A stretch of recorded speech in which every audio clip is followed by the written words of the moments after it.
Assalamualaikum warahmatullahi wabarakatuh. Alhamdulillahi rabbil alamin.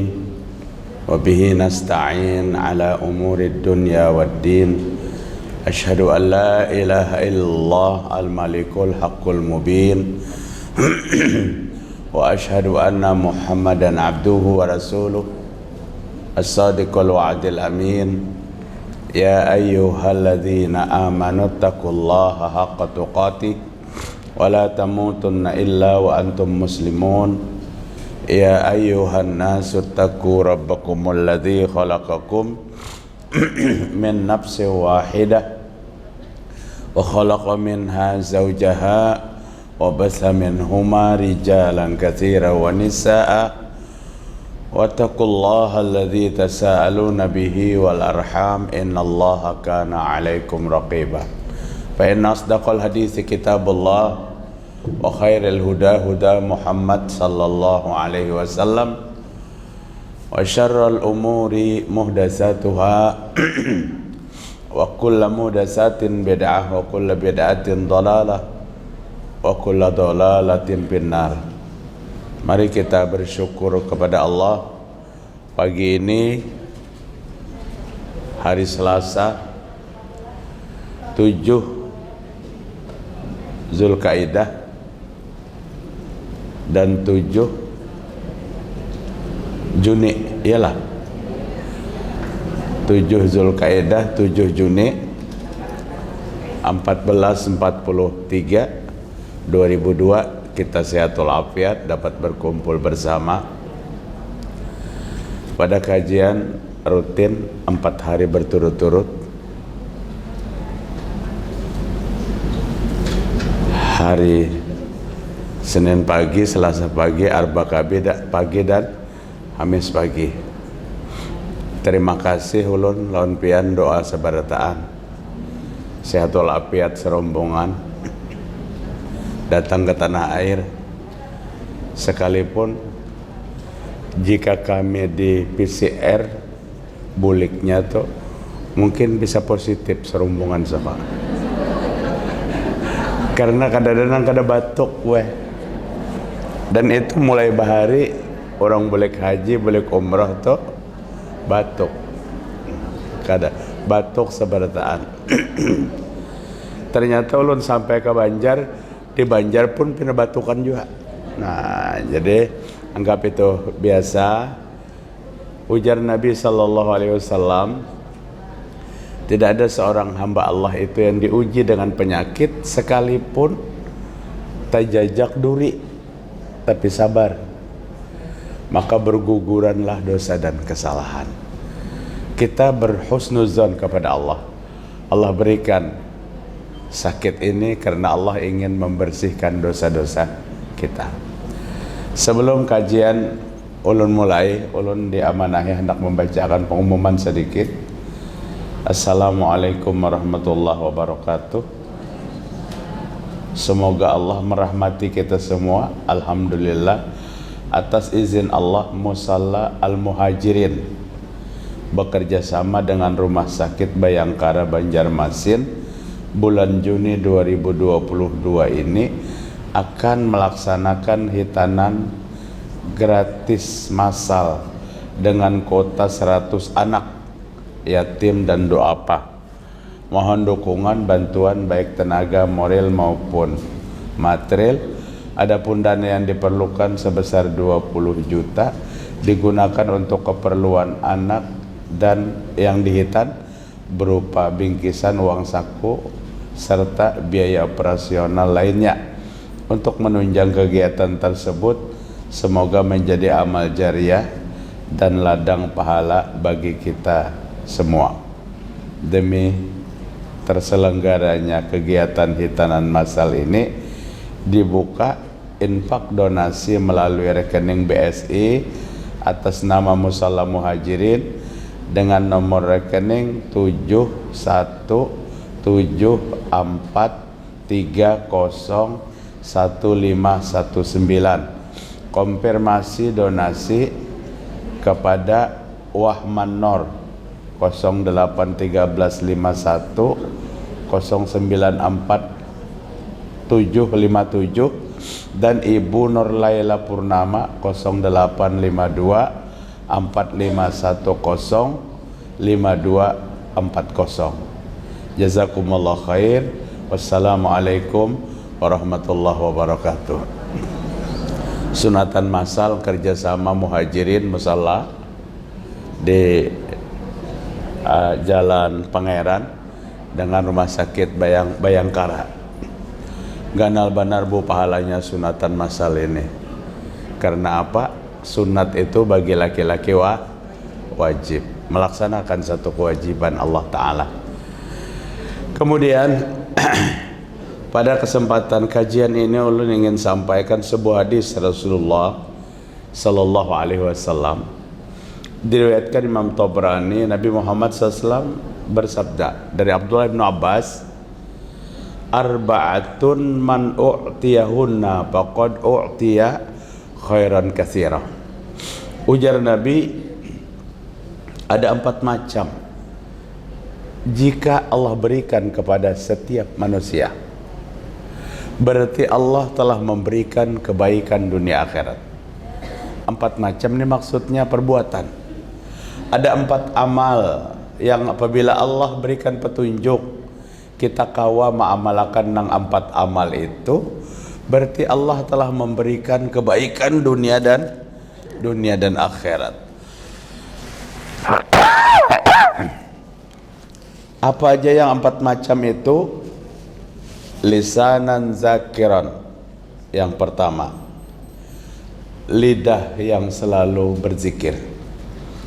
Jadi Allah memberikan hidayah kepada laki-laki perempuan yang banyak berzikir, itu berarti Allah memberikan kebaikan dunia akhirat. Yang berikutnya, wa qalban syakiran, dan hati yang selalu bersyukur. Mulut berzikir, hati bersyukur. 2 hal yang kada bisa dipisahkan. Orang yang berzikir itu pasti ada rasa syukur. Yang ketiga, wa badanan alal bala'i sabiran, satu jiwa yang sabar menerima apa yang ditentukan oleh Allah Ta'ala. Artinya menyerahkan semua keputusan Allah itu adalah yang terbaik. Dan yang ketiga, keempat, wa zaujatan la tabghihi fi nafsihi wa ma'lihi. Jika dia seorang laki-laki, maka dia punya istri yang tidak menguasai suaminya dan tidak menguasai hartanya. Maaf ibu-ibu lah, rupanya ada bini yang menguasai laki, ada rupanya, mudahan gini, kada ada sebarataan. Jadi jika seorang suami punya istri yang kada menguasai lakinya, artinya suaminya diberikan hak kesempatan untuk menentukan, tentu dengan pertimbangan bisa pendapat. Laki-laki egois yang menentukan sesuatu tanpa pertimbangan istri. Tapi yang di sini yang beruntung tuh semua pendapat dan pertimbangan suami kada serba dekat. Ini kan ada pendapat suami dipotong terus. Ikam kada usah bapak pendapat, ikam mencari aja umpamanya. Nah tidak. Jadi 4 macam ini kebahagiaan dunia akhirat. Kebahagiaan dunia akhirat. Ulun ingat ibu-ibu, Nabi pernah mengajarkan doa itu sudah ulun pernah bagi pada majelis kita, tapi kada ingat apabila membaginya itu. Apa kata Nabi? Allahumma inni a'udzubika min jaris su. Ya Allah, aku berlindung kepadamu daripada tetangga yang buruk. Daripada tetangga yang buruk. Kita berdoa, tetangga kita berdoa juga.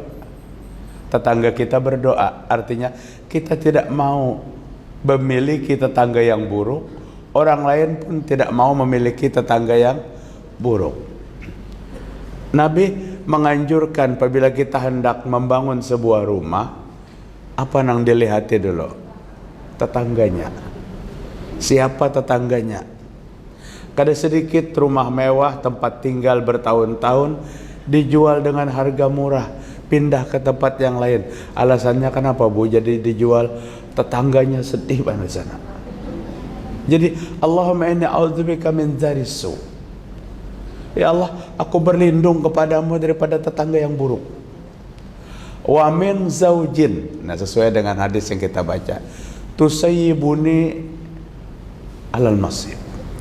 Dan aku berlindung ya Allah kepadamu daripada seorang istri yang menjadikan ubanku bertambah. Paham aja ibu telah. Ada istri yang menjadikan suami itu lakas benar bauban.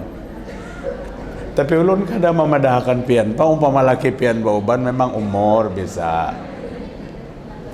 Memang umur bisa. Tapi uban ini bisa datang karena apa? Karena stres. Karena pemikiran. Ujar sahabat Nabi, qad sayyabtani hud. Qad apa? Laqad apa? Ya Rasulullah, ubanmu bertambah. Itu. Ubanmu bertambah. Sayyabtuka ya Rasul. Ubanmu bertambah wahai Rasul. Waktu Nabi dikomentari nang kayak ini, maka Nabi menjawab. Apa ujar Nabi? Sayyabtani hudun. Ubanku bertambah di waktu aku menerima surah Hud. Adakah dalam Al-Quran surah Hud itu? Ada. Artinya, maka Nabi itu menjawab, ubanku bertambah karena biniku ngalih banda diatur umpamanya. Tapi ini tidak. Istri Nabi mudah diatur. Tapi ujar Nabi, yang ubanku bertambah, sayyabtani hudun. Di waktu aku menerima surah Hud. Ibu-ibu kalau buka surah Hud itu 123 ayat. Apakah yang Nabi maksud 123 ayat ini? Tidak. Hanya satu ayat dari surah Hud. Ibnu Abbas mengatakan surah Hud ayat 112. Pian buka aja kena ke rumah, apa bacaannya surah Hud ayat 112.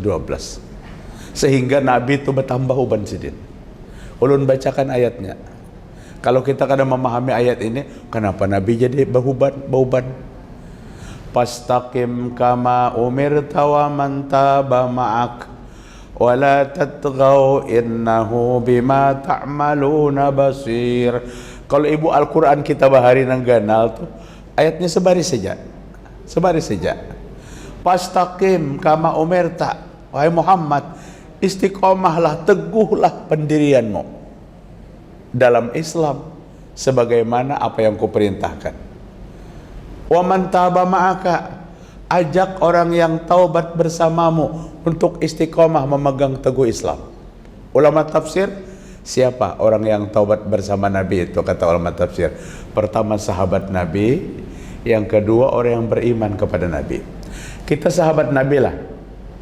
Tidak. Tapi kita orang yang beriman kepada Nabi. Allah memerintahkan kepada Nabi untuk memegang teguh Islam sesuai dengan turun bersama sahabat Nabi, bersama umat Nabi.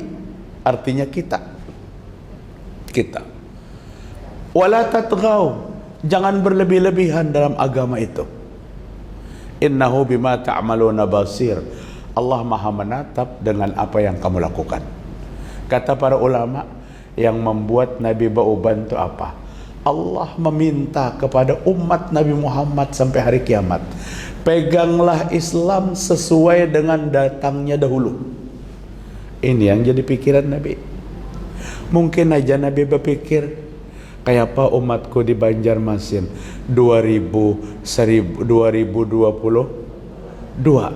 masihkah memegang Islam sesuai dengan Islam datang? Hari ini kan Islam yang dimodifikasi. Semua teriak agama kami Islam. Tapi Islam dimodif. Ibu-ibu tahulah dimodif tuh. Tahu penapian lah. Honda tahun 60-an. Jerigennya, wadah minyaknya masih ada, setangnya, lampunya, retengnya, semua lain. Kada pinandu lagi orang. Tapi bapadah tetap ini Honda tahun 60. Islam seperti itu. Satu zaman Islam itu hanya nama, tapi yang tampil bukan lagi keaslian Islam. Keaslian Islam. Ulun orang Matapura bu tahu ngaran-ngaran wadah itu. Tahu ngaran-ngaran wadah. Ada wadah yang asalnya dari pisang. Yang pertama kolak pisang, becungulan pisangnya sekalipun ditatak. Yang kedua pisang goreng, masih bebelah pisangnya. Bahari pisang goreng to sebiji pisang dibelah dua. Oh ini pininya 1,5 aja lagi. Tapi pisangnya masih lengkap. Yang ketiga roti pisang. Roti pisang. Di atas ada setatak pisang apa nang diandak di atas tarijan? Talas. Yang keempat pais pisang.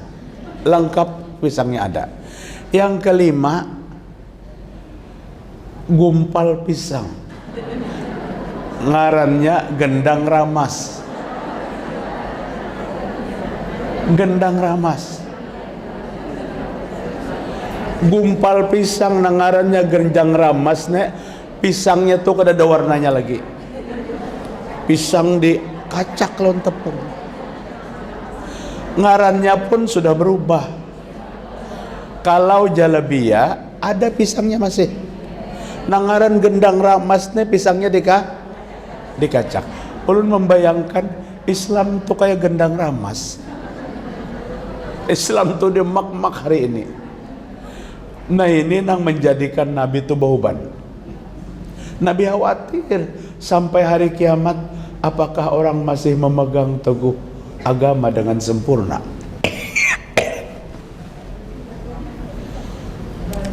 Ulun sholat maghrib sampai isya bertahan di Masjid Nabawi. Kebetulan hendak azan isya keluaran kami, hendak bekami. Kemudian tuntung baudu qomat, artinya kada kau masuk lagi ke dalam. Maka sholat isya di teras, disiapkan di teras. Mengganggu benar, persis di hadapan kami ada berdua. Yakin ulun orang Syiah. Kenapa? Karena inya kada mau umpat bermakmum lawan nang maimami. Jadi kami sholat berjamaah, nang baduannya tumbang ruat, nah sholat seorang. Amun ditakuni pastinya pada agama Islam, karenanya datang ke Madinah. Jadi warna Islam itu dihancur. Al-Islam mahjubun bil muslimin. Agama Islam itu tertutup oleh perilaku orang Islam. Islam datang ke Indonesia untuk mengislamkan orang Indonesia. Kayak itu kan, Islam datang ke Kalimantan untuk mengislamkan orang Kalimantan. Islam datang ke Pulau Jawa untuk mengislamkan Pulau Jawa. Hari ini konsep Islam itu dibalik. Islam datang ke Banjarmasin untuk membanjarmasinkan Islam. Terbalik kada? Terbalik. Bukan untuk mengislamkan Banjarmasin. Islam datang ke Martapura untuk memartapurakan Islam. Jadi Islam yang harusnya jadi pengatur, tapi hari ini Islam diatur. Sedih bu. Nang sedih itu apa? Di zaman kita selesai 2-30 tahun ke depan, kita sudah kembali kepada Allah Ta'ala. Anak cucu kita kalau kata kita bekali agama, kalau kata kita bekali agama, akan terjadi perubahan drastis. Islam tuh kada asli lagi seperti Islam hanya datang. Ini yang jadikan Nabi itu berpikir keras. Padahal Nabi katakan manusia yang terbaik hidup adalah manusia yang hidup pada zamanku. Kemudian zaman setelah itu, Kemudian zaman setelah itu ada 3 zaman yang dijamin Nabi kebaikannya. Dan kata para ulama, sampai hari kiamat kita akan mendapatkan lagi kebaikan seperti 3 zaman ini. Zaman denganku, sahabat Nabi. Sahabat Nabi adalah zaman yang terbaik. Yang terbaik kedua setelah itu murid-murid sahabat Nabi, zamannya tabi'in. Yang ketiga setelah itu muridnya dari murid sahabat Nabi. Sahabat Nabi punya murid, muridnya punya murid lagi. Zamannya tabi'ut tabi'in. Tabi'ut tabi'in sudah masuk zaman-zaman imam mazhab. Dan Nabi mengatakan zaman ini yang terbaik. Kata para ulama sampai hari kiamat kita akan menemukan kebaikan Islam lagi sebaik zaman mereka. Dari mana menilainya mereka zaman yang terbaik? Sains dan teknologi adalah waktu itu. Kadada HP jadul aja kadada waktu itu. Kendaraan yang begitu mewah kadada. Dahulu dari Makkah ke Madinah ditempuh seminggu, 7 malam 8 hari. Nabi di waktu hijrah. Itulah zamannya. Tapi zaman itu kata Nabi zaman yang terbaik. Ukuran kebaikannya, keistiqomahannya dalam memegang teguh agama Islam. Maka Allah Ta'ala menyuruh kita mengikuti mereka. Allah yang menyuruh mereka mengikuti mereka. Ayat 100 surah At-Taubah. Was-sabiqunal awwaluna minal muhajirin wal ansar walladzina tabauhum biihsan radhiyallahu anhum wa radu an wa a'adda lahum jannatin tajri tahtaha al-anhar. Ujar Nabi, ujar Allah Ta'ala. At-Taubah ayat 100. Orang-orang yang pertama masuk Islam dari kaum muhajirin, orang-orang yang pertama masuk Islam dari kaum Ansor. Muhajirin dan Ansor, 2 kaum yang berbeda. Muhajirin orang Makkah, Ansor orang Madinah. Kata Allah Ta'ala, 2 golongan ini calon-calon penghuni surga. Ada golongan yang ketiga, golongan kita. Siapa? Walladzina taba'uhum biihsan. Golongan yang mau mengikuti golongan sahabat itu dengan baik. Allah sudah isyaratkan 14 abad yang lewat turun ayat yang menyuruh kita harus siap mengikuti cara-cara beragamanya sahabat Nabi, bukan dirubah-rubah. Ini serba dirubah-rubah. Membaca Al-Quran ada nang pina pakai bahasa sinden, lagu lah, lagu sinden. Nauzubillah min dzalik. Jadi penghuni surga itu hanya 3 golongan, ibu-ibu. Kadada golongan keempat, apalagi golongan ke-10. Jadi hendak mencari siapa yang masuk surga, lihati 3 golongan. Tapi dalam 3 golongan ini 2 golongan sudah kadada lagi. Muhajirin adalah lagi wehene. Paling musalah muhajirin nang ulun umumakan tadi. Bukan itu yang dimaksud. Ansor kadada lagi, mereka wafat pada zamannya. Tinggal 1 yang kita pastikan diri kita. Siapkah kita mengikuti kehidupan sahabat Nabi dalam beragama? Tawaran-tawaran hari ini yang mencoba untuk memodifikasi Islam, jangan kita hiraukan. Kita ingin selamat dunia akhirat. Kita ingin mendapat jaminan dari Allah Ta'ala. Jaminan dari Allah. Pengikut-pengikut sahabat Nabi itulah yang akan masuk surga. Coba lihat ibu nanti ayat 100 surah At-Taubah. Terjemahnya apa? Allah berikan pengampunan kepada kita. Allah siapkan surga kepada kita. Artinya kita tetap istiqomah dengan Islamnya sahabat Nabi Muhammad sallallahu alaihi wasallam. Uban Nabi bertambah menerima ayat itu 112 surah Hud. Karena Nabi khawatir di akhir zaman akan ada gerakan-gerakan untuk merubah-rubah Islam, merubah-rubah Islam. Ibu-ibu rahimakumullah, sering kita mendengar komentar tuh kada sembunyi-sembunyi, karena lewat televisi dibaca oleh jutaan manusia. Apa komentarnya? Semua agama tuh baik aja. Adalah langkah itu. Banyak ibu-ibu. Orang Islam kada terpakai komentar itu. Karena kita Allah titipi satu ayat yang kita pegang. Apa ayatnya? Innad dina indallahil Islam. Agama satu-satunya yang Allah terima agama Islam. Itu keyakinan kita.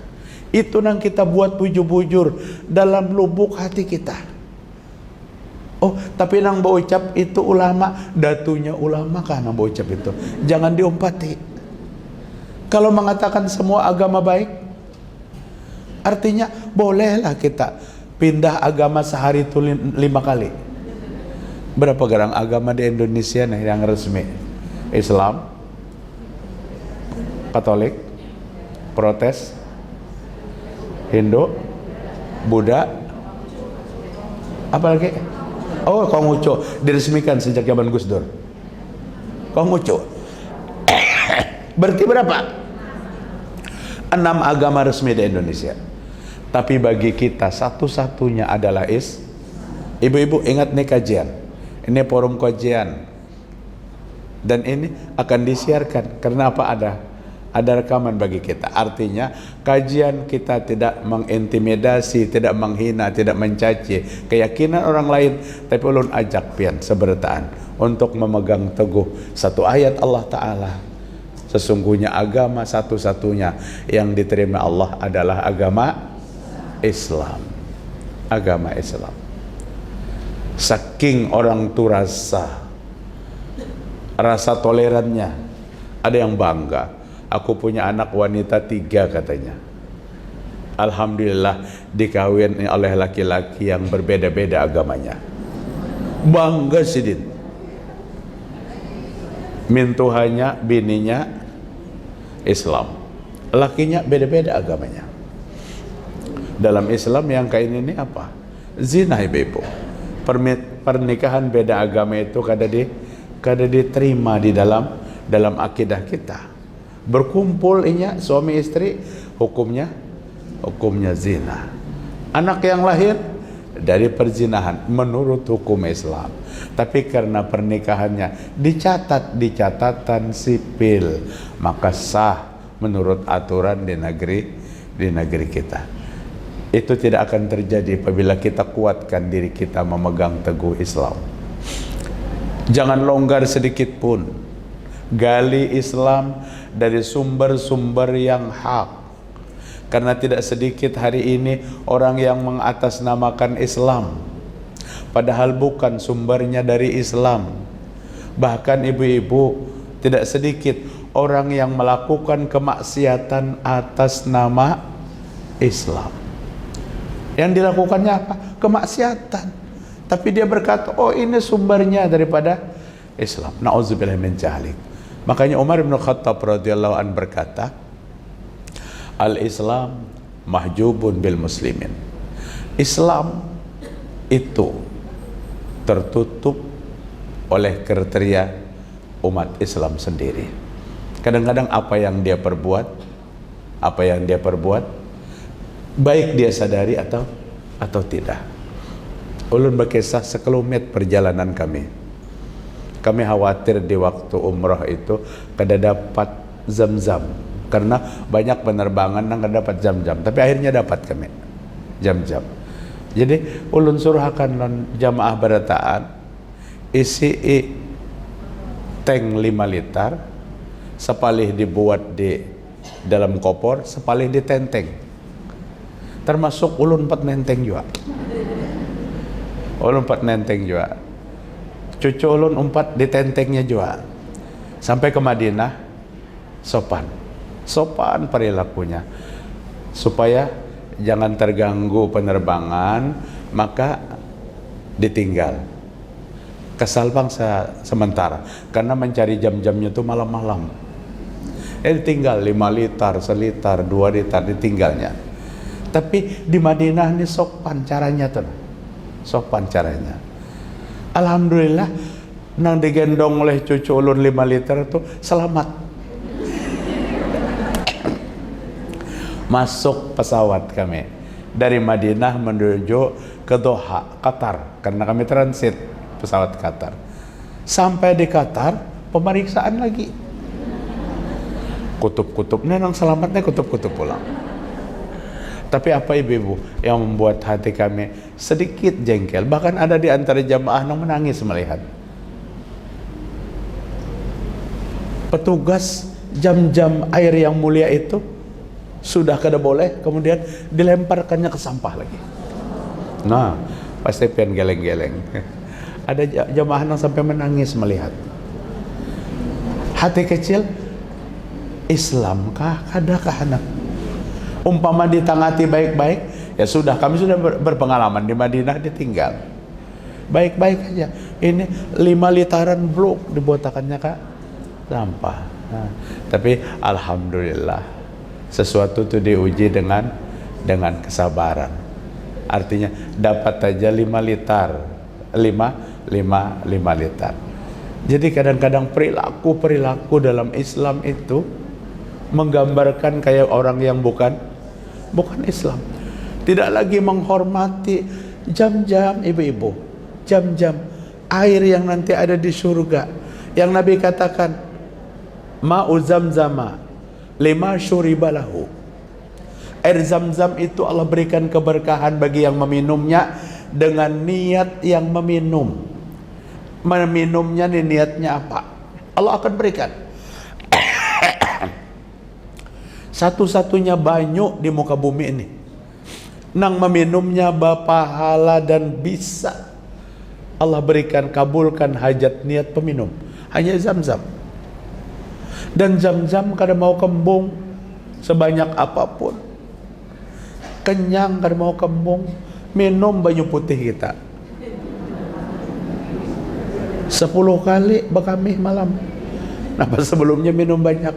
Nah, ibu-ibu rahimakumullah. Mari kita kembali kepada awal tema kita. Peganglah agama Islam itu sesuai dengan Islam datang. Lisanan zakiran. Orang yang beri kebahagiaan dunia akhirat, lidah yang selalu berzikir. Nabi mensunahkan zikir itu ada pagi, ada petang. Berbahagia orang yang sempat berzikir pagi dan berzikir petang. Tapi kada itu aja zikir, ada lagi yang Nabi katakan, kalimatani khafifatani 'alal lisan, thaqilatani 'alal mizan, habibatani 'alar rahman. Subhanallah wa bihamdih, subhanallahil azim.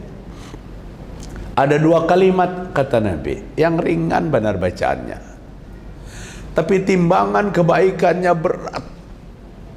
Di akhirat kena meraup kebaikan yang banyak dari 2 kalimat itu. Allah mencintai yang membacanya dan 2 kalimat itu. Nang dibacanya tuh dicintai oleh Allah Ta'ala. Timbangannya berat, Allah sayang lan membacanya. Apa 2 kalimat itu, Bu? Subhanallah wa bihamdih, subhanallahil azim. Ulun yakin pian semasjidan nih hafal bacaan itu. Subhanallah wa bihamdih, subhanallahil azim. Nabi hanya menyebutkan bacaannya, tapi Nabi kadang menyebutkan jumlahnya. Artinya boleh sebanyak apapun. Nabi hanya menyebutkan bacaannya, tapi Nabi tidak menyebutkan waktu membacanya. Artinya kapan aja kita boleh membacanya. Nabi hanya menyebutkan bacaannya, tapi Nabi kadang menyebutkan di mana kita membacanya. Di tempat manapun. Pian yang naik sepeda motor, pian yang naik mobil, dari tempat yang jauh datang ke Ar-Rahmah ini, boleh subhanallah wa bihamdih, subhanallah al-azim, subhanallah wa bihamdih, subhanallah al-azim. Hati kontak kepada Allah, mata ke depan. Lamun mata kada ke depan, perjalanan kita pulang terganggu. Artinya amal zikir yang boleh kita lakukan kapan aja, apabila aja. Adakah zikir lain pada itu? Banyak. Nabi sallallahu alaihi wasallam katakan, afdalul zikri la ilaha illallah. Zikir yang paling utama adalah kalimat la ilaha illallah. Pagi, sore, siang, la ilaha illallah. Bahkan kalimat ini diwajibkan dikumandangkan oleh orang yang akan meninggal dunia. Wajib kalimat ini dibaca. Artinya di waktu kita menuntun dan membimbing orang tua kita, saudara kita nang hendak mati itu bukan dengan yang lain-lain, tapi bimbinglah mereka dengan kalimah la ilaha illallah. Sepakat nang anak la ilaha illallah. Emat kelihatan orang tuanya sudah bergerak-gerak lidahnya, stop. Berarti dia sudah merespon. Sudah merespon. Dan jaminan mati dalam keadaan husnul khatimah. Ada lagi kita menyaksikan sedih kita karena abah kita, mama kita, keluarga, tetangga kita nang mati, kita kadang melihat inya tuh mengucapkan itu. Bibirnya tertutup dan tidak kelihatan lidahnya mengatakan itu. Jangan suuzon. Ada lagi tanda yang menentukan sidin husnul khotimah. Kata Nabi, mautul mu'min birasil jabin. Tanda matinya orang yang beriman itu ada keringat lembab di dahi dan di pelipis. Kayak apa nih mamanya kada kelihatan mengucapkan la ilaha illallah. Ambil telunjuk kita, sapuakan di dahi sidin basidin mati. Basah, alhamdulillah, ini husnul khatim. Ujar siapa? Ujar Nabi. Basah. Tapi kita kan kada ini nang kita sapu. Lalu kita mengambil kapas supaya menyapu apa? Liur sidin. Hambar karena orang menyapu liur orang mati. Kan udah disuruh sama sekali. Menyapu, ayo jangan membersihkan. Nang menentukan husnul khatimah atau tidak. Dahi dan pelipis ini ada keringat lembab, bukan keringat yang meleleh seperti olahraga. Tidak, ada keringat lembab. Ada kasat ditarik di tangan. Bukan licin. Itu tanda husnul khatimah. Lisanan zakiran, lidah yang selalu berzikir, itu yang diperintahkan kepada kita. Dan ibu tahulah zikir itu gunanya. Ala bi dzikrillahi tatmainnul qulub. Allah menyebutkan. Tahukah kamu, kata Allah, orang yang berzikir kepada Allah itu menenteramkan hati. Hati sakit, rasa kada tapi nyaman, galau, banyaki berzikir. Menenangkan hati itu macam-macam. Allah katakan zikir menenangkan hati. Allah katakan membaca Al-Quran menenangkan hati. Ya ayyuhan nasu qad ja'atkum mau'izatun min rabbikum wa syifaa'un lima fis sudur wa huda wa rahmatul lil mu'minin. 57 surah Yunus. Allah katakan telah datang Al-Quran kepadamu apa sebagai pelajaran dan obat hati yang sakit. Al-Quran obat hati yang sakit. Kayak apa kada sakit hati, kada pernah tersentuh-sentuh Al-Quran, kada pernah tersentuh. Waktu-waktu yang pernah dibaca Al-Quran sudah diganti dengan bacaan-bacaan yang tidak jelas. Kembali kita kepada Al-Quran. Obat hati yang galau, hati yang sakit, apa? Kata Nabi, berhadirlah pada sebuah majelis ilmu, majelis sampian ibu-ibu. Allah akan cabut kegelisahan hati dan Allah tanamkan ketenangan jiwa. Malaikat mengelilingi kita. Bahkan kata para ulama, malaikat hadir dalam majelis kita. Maka dalam majelis mulia seperti ini jangan ada pembicaraan yang kada baik. Ini majelis dibuka dengan pembicaraan jorok, pembicaraan porno. Tahu kada malaikat ada di sekeliling kita. Hufatil malaika. Rahmat bercucuran lawan kita. Kegelisahan hati diangkat, dimasukkan kedamaian di hati kita. Dan hari kiamat kelak Allah akan banggakan nama-nama kita satu persatu di hadapan malaikat. Allah akan banggakan. Ujar Allah, Di Ar-Rahmah ada Fulanah binti Fulan, Fulanah binti Fulan, satu persatu namanya disebut oleh Allah. Saking bangganya Allah Ta'ala dengan hadirnya pada majelis ini. Dengan hadirnya pada majelis ini. Majelis-majelis yang lain kada ada jaminan. Sekalipun keren-keren, berdasi, bersepatu mengkilap, sisiran rambutnya rapi. Kalau perempuan, jilbabnya nang pina belilit-lilit sampai ke gulu tuh. Jilbab modern ujarnya. Adanya di Senayan sana adalah jaminan, kada ada jaminan. Yang ada jaminan majelis ilmu. Penampilan kita biasa-biasa. Pakaian yang dipakai, pakaian hari-hari. Aurat tertutup rapi. Nama satu persatu Allah sebutkan di hadapan para malaikat. Kata Allah, di sana ada Fulan. Terlepas dari kita mengerti atau tidak. Pian mulai awal sampai akhir. Aku kadang mengerti yang dibicarakan Ustaz Masudi tadi. Tetap nama pian disebutkan. Atau karena kadang mengerti, pian bah datang langsung kuring. Tersandar, tetap disebutkan Allah, artinya kehadiran yang dinilai. Kehadiran, cuma berbahaya juga cara kayak ini. Bapak-bapak datang ke masjid, sholat tahiyatul masjid, bersandar, lalu teguring.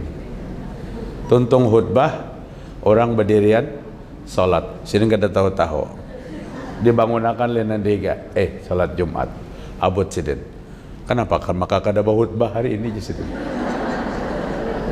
Khutbah sering panjangan, padahal kada khutbah. Imbah datang sini guring. Nah, kemudian yang berikutnya, wa qalban syakiran, hati yang selalu bersyukur. Hati yang selalu bersyukur. Mulut yang selalu berzikir itu pasti berdampingan dengan hati yang bersyukur. Karena zikir ini bukan la ilaha illallah aja. Zikir tu subhanallah wa bihamdi subhanallahil azim. Zikir tu astaghfirullahal azim. Zikir tu subhanallah walhamdulillah wa la ilaha illallah wallahu akbar. Jadi ucapan yang kita sampaikan didorong dengan kesyukuran hati. Hati yang selalu bersyukur. Bibu rahimakumullah. Ulun sambung isuk gen lah. Sarut benar sudah belum? Esok kita masih di al-jihad. 4 macam yang Allah berikan, berarti Allah memberikan kebaikan dunia dan akhirat. Esok kita sambung, mudah-mudahan bermanfaat. Silakan, pian adakah anak ditakunakan?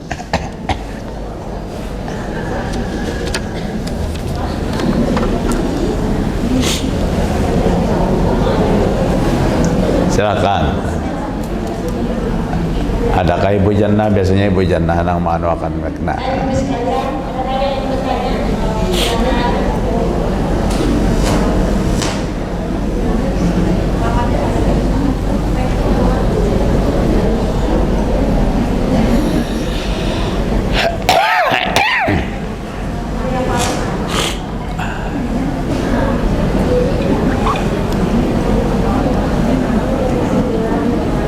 Bu, silakan Bu. Yang dicatat boleh, yang dicatat dikumpulkan, diantar ke depan.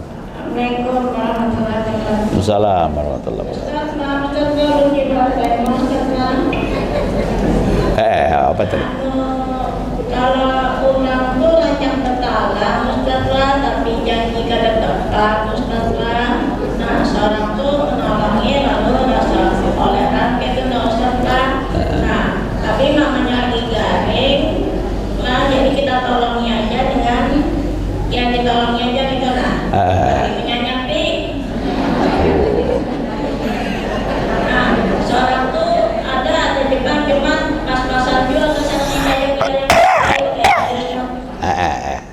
ya. Silakan yang lainnya ada. Oke, masih. Silakan yang berikutnya. Ini yang pertama betalang. Yang kedua,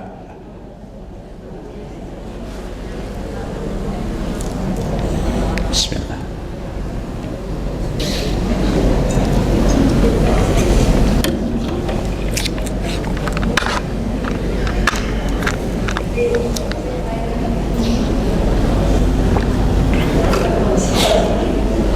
Ini bisa dijawab dulu Pak Ustaz. Oh ya, boleh. Boleh.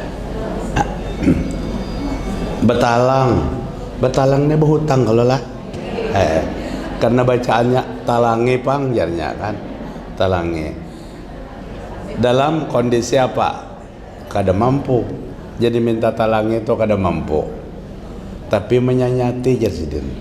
Artinya, mbak itu kada sempat lawas betalang pulang kira-kira tah lah. Nah, biasanya betalangnya dibayari karena itu termasuk hutang. Lamun kada dibayari itu meminta ujian besar bagi nang menalangi. Karena menyelesaikan kebutuhan seseorang itu ganal benar pahalanya ditalangi. Amunnya pina kada banyak, kada kau bayar sidin, bisa diikhlaskan. Tapi mbah diikhlaskan, isuk betalang pulang. Ini namanya nyati tadi. Kada kau ikhlas terus jadinya. Yang jelas boleh kita mengingatkan. Oh sudah 5 bulan umpamanya, ingatkan. Tapi biasanya apabila diingatkan, dirangutinya. Kada mau lagi berdapatan. Apabila kita datang ke rumah, dijanguknya di jendela, bepadah kadada. Ini yang sulit. Padahal tentang hutang ini sangat penting untuk kita perhatikan. Amal ibadah kita kada kau diproses di akhirat sebelum diselesaikan. Maka apabila hendak mensolatkan jenazah, ada seorang wakil biasanya berbicara di hadapan sekian jenazah. Jika almarhum terdapat hutang piutang, bisa menghubungi kepada keluarga, atau terdapat kesalahan kekeliruan bepander bertindak, mohon dimaafkan. Jadi diselesaikan sementara. Tapi ada yang bertanggung jawab.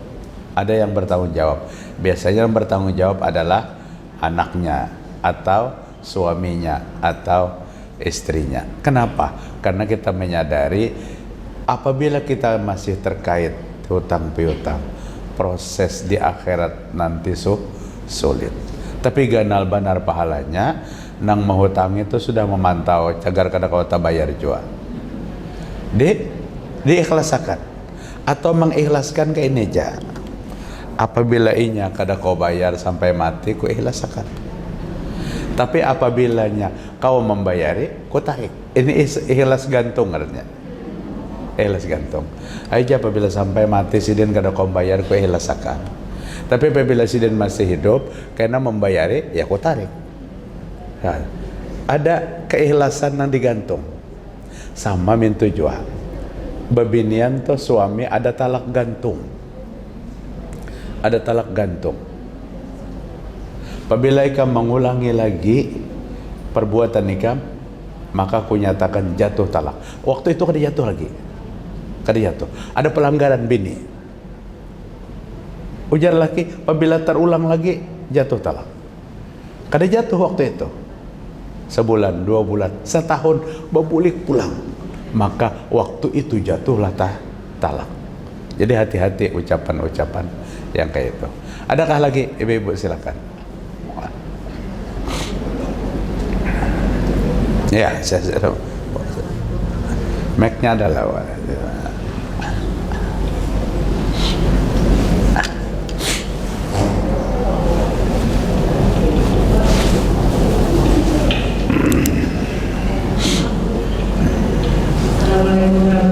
Assalamualaikum warahmatullahi wabarakatuh.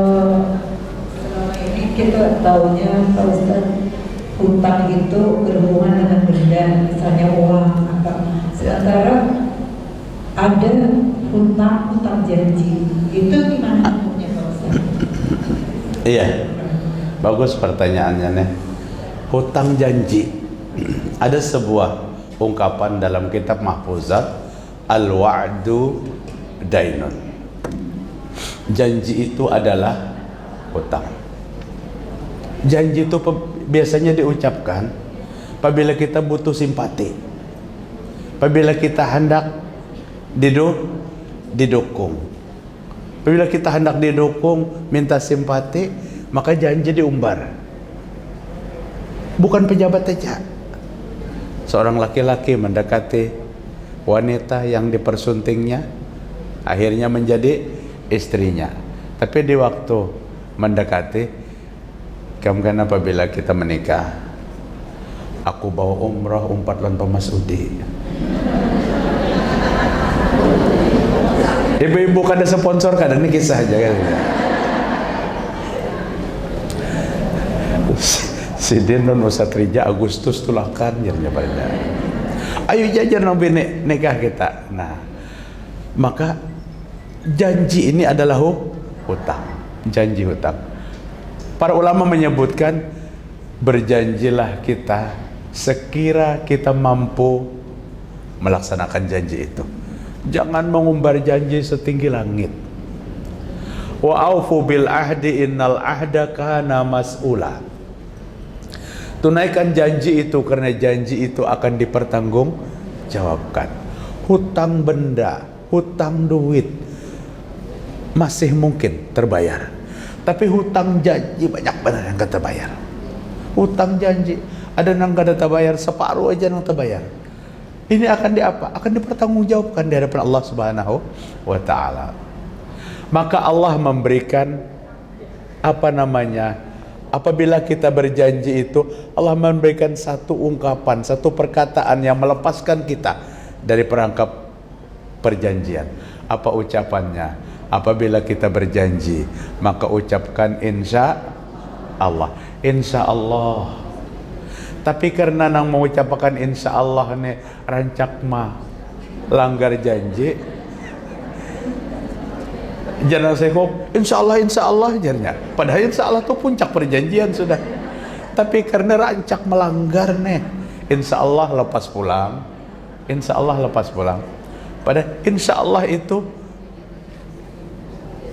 menyelamatkan janji kita. Karena apa artinya insya Allah? Apabila Allah mengizinkan. Silakan Ibu, bagus-bagus pertanyaannya nih, masalah sepele tapi kita kata tergali. Adakah lagi?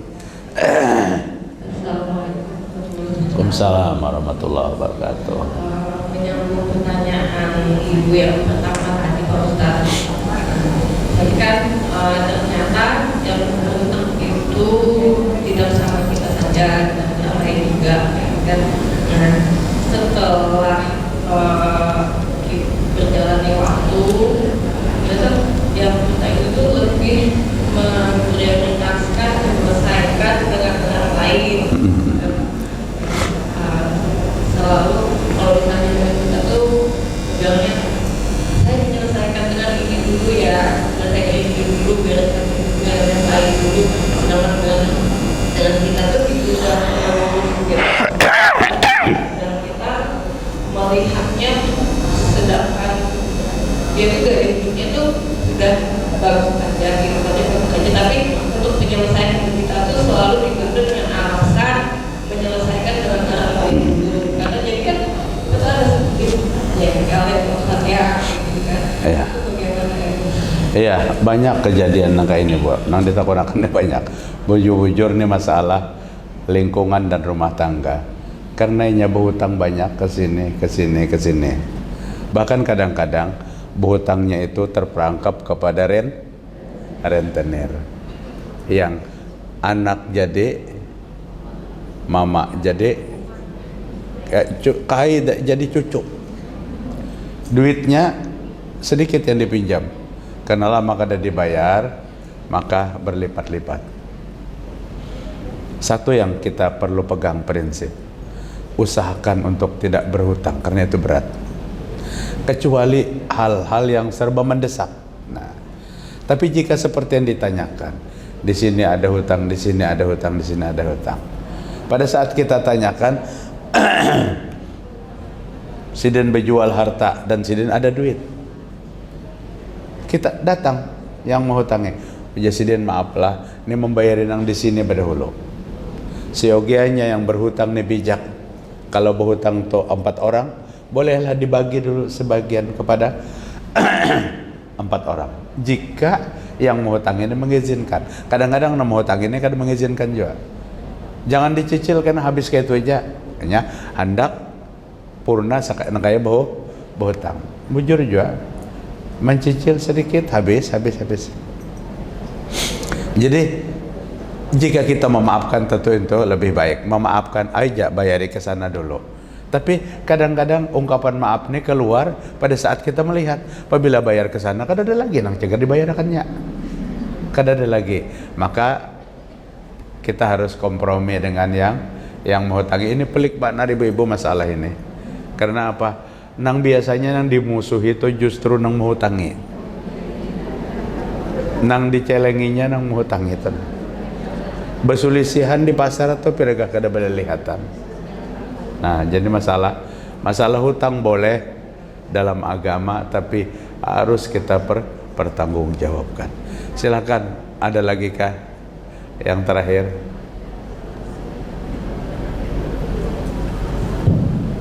Assalamualaikum warahmatullahi wabarakatuh. Assalamualaikum.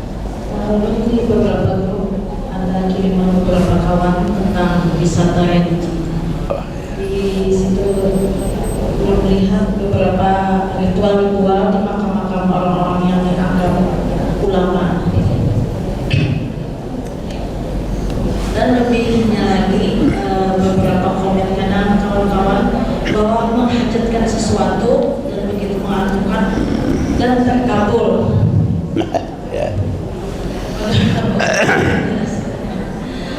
Seolah-olah di makam orang-orang yang dianggap ulama tersebut mempunyai suatu kekuatan, dan pemerintah pun juga melegalkan tentang wisata religi. Ya, bagaimana Ustaz, bagi kita yang orang awam yang sudah mendengar dan mengerti tentu tidak terpengaruh, tapi bagaimana cara kita maksudnya bagaimana?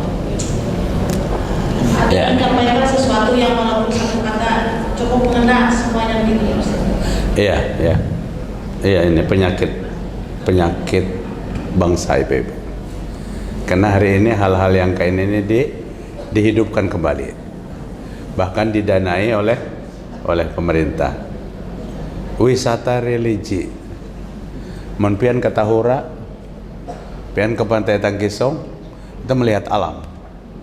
Kalau pian bisa menempatkan ini jadi pahala. Jadi pahalanya apa? Ayatul kauniyah. Tanda-tanda kebesaran Allah, kayak inilah. Pantai seluas itu, laut. Ini kebesaran Allah Ta'ala. Ayatul kauniyah, jadi pahala. Tapi manakala tidak mampu menempatkan wisata religi, ini akan berbahaya iman kita, akidah kita. Nang kaya nang ditanyakan ibu tadi. Alhamdulillah kami hajat kabul mbah ziarah ke kuburan sidin. Bagi orang awam menangkapnya berarti sidin mengabulkan, atau paling kada di situ ada pengabulan. Seorang ibu-ibu yang sering sekali ziarah ke kuburan Wali Songo ditanya 2-3 kali setahun, "Bu, pian dirancaknya Bang ziarah ke situ, kada sedikit duit." Karena sekian juta satu orang dengan rombongan yang banyak. Tapi jawabannya apa? Alhamdulillah, usaha lancar rancak ziarah. Usaha lancar. Kayak memberikan solusi yang di sana. Tapi ada juga nang tanpa wisata mendapatkan kerusakan keyakinan. Ibu-ibu hendak melahirkan, nang laki pahamnya ke sana. Melihat nang bini pina sudah habang kala semua kada keluar bayi, lalu dikiaunya. Dikiaunya siapa? Orang nang telah mati. Datuk, Syekh, Tuan Guru, ini bini ulun hendak beranak. Imbah lawas, kada lawas mbah itu ngeng anak keluar. Memang jamnya sudah jam keluar. Pembukaannya belum waktu itu. Tapi nang laki gelisah. Kayak nang datu nang di kiau tuh bidan beranak modelnya. Ini bahaya ibu-ibu. Bahaya akidah seperti ini.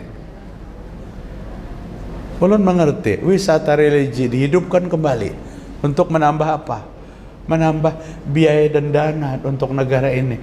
Orang kesini. Tapi mari kita lihat iman kita. Ziarah kubur kada dilarang. Tapi ziarahnya hari ini kita melakukan ziarah yang terlarang. Nabi Muhammad SAW katakan, kuntu nahaitukum an ziyaratil kuburi ala fazuruha turiqul qalba wa tudmi'ul aina wa tuzakkirul akhirah.